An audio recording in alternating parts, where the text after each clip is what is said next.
Reflexión de la noche, jueves de la 13ª semana del tiempo ordinario. Que Jesús sea amado por todos los corazones. Amén. El mes de julio está dedicado, como expresábamos anoche, al tema de la experiencia espiritual. Vamos a ofrecer en un breve momento de silencio estos espacios como una ofrenda de amor a Dios, especialmente por la gente que sufre, que padece, que nos necesita. Orar y amar es importante. Manifestar el amor de forma afectiva y efectiva. Oremos.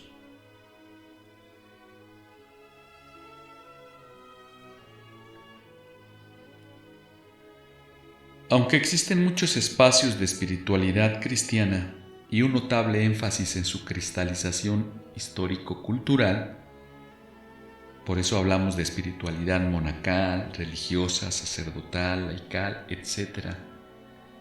En toda la historia, existe un fundamento, una raíz, que nos da identidad a todos, laicos, religiosos, monjes, sacerdotes. Y ese pozo del cual bebemos todos, esa fuente que emana, es la espiritualidad del seguimiento de Jesús. Ante todo y antes que todo, somos Christi Fideles, laici.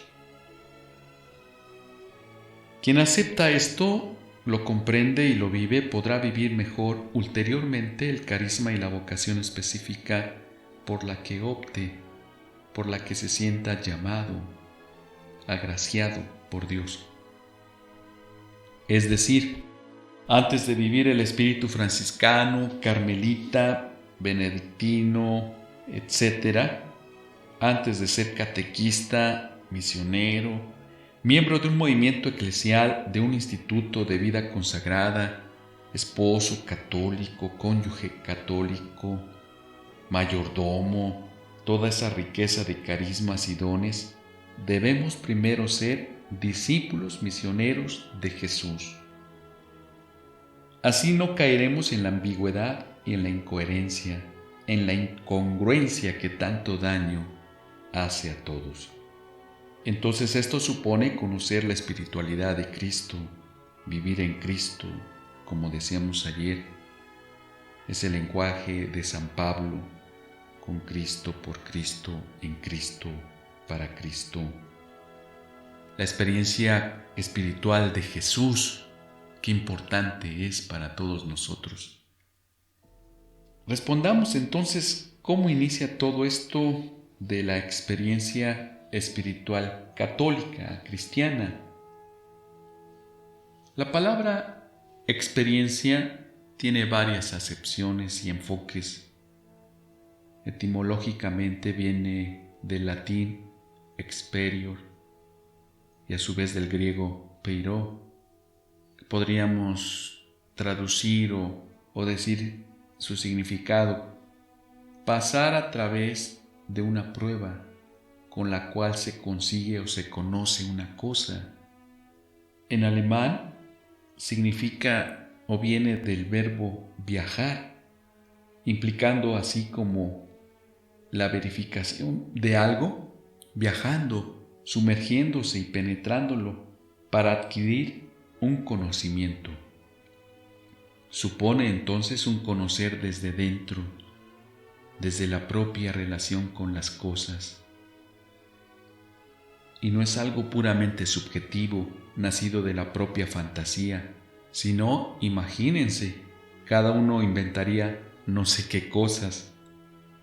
En principio es la apertura a una realidad objetiva, exterior o interior. Esta pone en movimiento los mecanismos de la persona ante la que se presenta.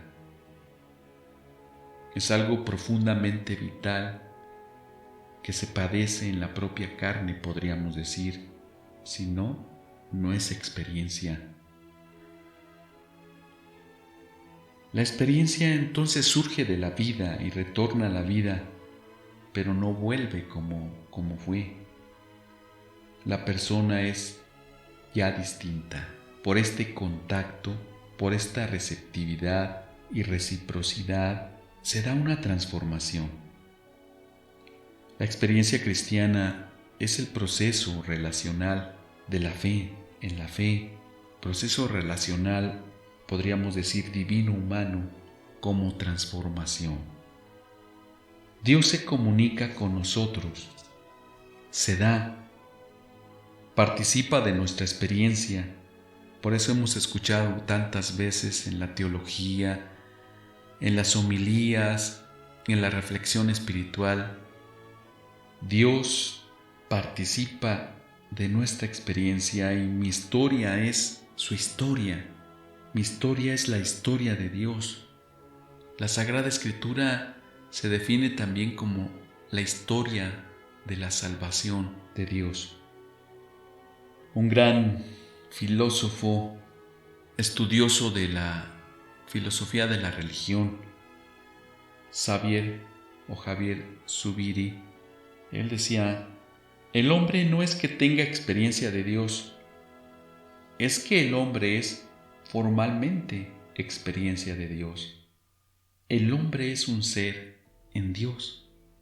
Qué hermoso es esto, reconocerlo, aceptarlo y asimilarlo. Dios sabe quién soy yo.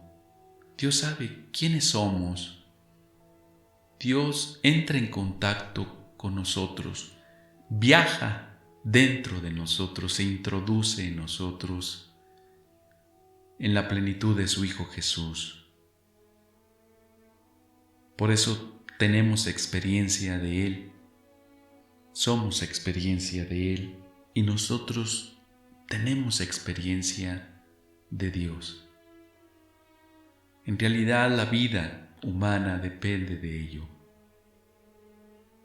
Que este tiempo tan duro, tan difícil, tan complejo, en donde el Papa Francisco nos ha invitado a no perder la esperanza e introducirnos en la experiencia espiritual de Jesús, realice en nosotros esa transformación, fruto de nuestra introspección en el Espíritu que el Señor nos ha dado a cada uno de nosotros. También decimos que el hombre es un espíritu encarnado. Poseemos un espíritu, un aliento que viene de Dios. Y por eso somos capaces de descifrar e interpretar el por qué estamos aquí, hacia dónde vamos, qué debemos hacer. Somos responsables, corresponsables de la historia de este mundo, gracias a Dios. Pues cerremos este momento de reflexión dándole gracias a ese Dios al que llamamos Yahweh, Abba, Padre, que nos ha dado la gran alegría y hermosura de experimentarlo. Gloria al Padre, y al Hijo, y al Espíritu Santo, como era en el principio, ahora y siempre, por los siglos de los siglos. Amén. Alabado sea Dios. Que tengas una buena y santa noche. Amén.